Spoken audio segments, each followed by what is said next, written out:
Kebasahan pula bah di dalam kereta tuh, dan rumah nampak mendung-mendung sejak ingatkan tidak hujan di pekan, rupanya hujan kuat bah. Oke, jadi sebelum aku lanjut video ini aku sih hai kamu. Hai kamu. Jadi masa ini kan tanggal 16, tidak sangka-sangka aku punya laki ajak aku juga ikut pergi pekan. Sebenarnya pergi pekan ini pergi kasih kawan dia punya anak buah, pergi ambil barang sebab dia sudah gaji, satu kali ambil dia punya gaji. Sebenarnya dari rumah lagi memang mendung-mendung, tapi kami ingatkan di pekan tidak hujan betul, rupanya duluan hujan di pekan. Jadi masa ini memang turun sudah hujan gerimis-gerimis, tapi kuat juga gerimisnya. Sekali dekat-dekat pekan macam yang kamu tengok memang kuat sudah tuh hujan turun. Jadi masa kami pergi pekan ini sebeliau tinggal di rumah sebab memang dia kurang sehat masa tuh selesma, tapi nasib baik dia tinggal di rumah juga sebab kalau dia ikut tidak tahu kami punya kain di rumah macam mana, sebab memang ada kami jemur kain di luar rumah. Oke, dipersingkatkan cerita macam yang kamu nampak, kami pun sudah sampai di Maybank. Jadi aku punya laki pun mau pergi sana untuk pergi ambil dia punya anak buah punya gaji. Macam yang kamu nampak hujan tuh memang betul-betul kuat. Siap sejak aku punya laki ambil gaji dia punya anak buah tuh, lepas tuh kami pun pergi sini isi minyak kereta. Tapi masa ini kan guys, memang kami kena prank dengan di kereta nih. Kamu nampak tuh cermin kereta tuh, tiba-tiba dia tidak mau naik. Jadi itulah apa boleh buat, kebasahan lah depan kereta tuh. Jadi aku punya laki punya anak buah pun pindah lah pergi belakang, duduk di belakang. Jadi di depan tuh guys terpaksa lah kebasahan sebab memang tuh kereta tiba-tiba shot dia punya cermin tidak mau naik. Orang cakap ngam-ngam betul-betul dibutuhkan, ngam-ngam itu pula yang dia shot. Tidak tahu kenapa dia tiba-tiba shot macam begitu. Oke, next lepas siap tuh isi minyak kereta, lepas tuh kami pun pergi Siang Ho untuk pergi ambil barang. Sebab aku punya laki punya anak buah pun cakap dia mau ambil barang di Siang Ho. Jadi kami pun pergilah Siang Ho untuk antar dia pergi ambil dia punya barang. Jadi masa ini pun carilah tempat untuk memaking kereta. Jadi masa packing kereta aku tinggal tunggu di kereta, sedangkan dorang masuk pergi di dalam kedai. Si berskill aku suruh tinggal dengan aku, tapi dia mau ikut juga dengan dia punya daddy. Jadi aku kasih biar saja dia ikut dengan dorang. Jadi sambil aku menunggu dorang di kereta, sambil aku juga mau lap-lap itu kereta yang betul-betul sudah kebasahan sebab masuk hujan.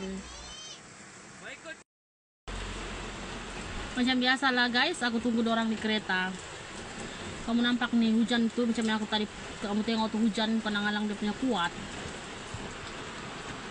Oke, next, jadi di sini aku mau lap-lap itu kereta, tapi sebelum tuh aku mau peras dulu itu tuala sebab itu tuala memang betul-betul sudah basah. Sebenarnya tempat duduk nih pun sudah basah Bani, tapi aku sudah lap-lap dia sampai kering. Jadi sekarang aku mau lap-lap yang di samping-samping pintu lagi. Memang hari itu betul-betul tidak terduga, ngam-ngam juga hari itu dia tidak mau naik tuh cermin. Jadi apa boleh buat lah, lakiku cakap kasih biar saja lah dulu, kamu pindahlah duduk di belakang. Jadi ambil kesempatan dorong masuk kedai, aku pun lap-lap lah. Lepas tuh siap sudah aku lap macam yang kamu nampak. Jadi macam yang kamu nampak sebelum aku lap tuh kan di dalam tuh penuh dengan air, tapi karena aku sudah lap jadi kering sudah. Oke, dorang pun balik sudah. Jadi ini semua adalah belanjaan aku punya laki punya anak buah. Sama adalah juga sikit-sikit dia belanja kasih aku punya anak buah-buahan. Jadi syukur puji Tuhan ada juga rezeki dari lakiku punya anak buah. Jadi ada juga kan yang menjual sayur di Siang Honi. Jadi dorang pun pergi beli sayur di situ saja, tidak pergi pasar sayur sebab memang hujan sudah malas lagi mau pusing-pusing jauh-jauh. Lepas yang membeli sayur tuh kami pun pulang. Macam yang kamu nampak dalam keadaan pulang tuh dia ada gerimis-gerimis sudah sikit-sikit, tidak sudah sekuat macam yang tadi. Memang masa ini kan aku pindah sudah duduk di depan. Aku berharap-harap memang hujan tidak kuat sudah, sebab kalau kuat memang aku akan basah. Jadi aku jalan-jalan ini kan memang untuk makan angin saja sama kawan-kawan kan aku punya laki saja. Sebab masa itu memang aku bosan-bosan di rumah. Jadi aku pun memutuskan untuk ikut aku punya laki kawan dia punya anak buah pergi ambil barang. Kamu tahu juga kan kadang-kadang kita nih suruh rumah pandai juga kita bosan-bosan di rumah.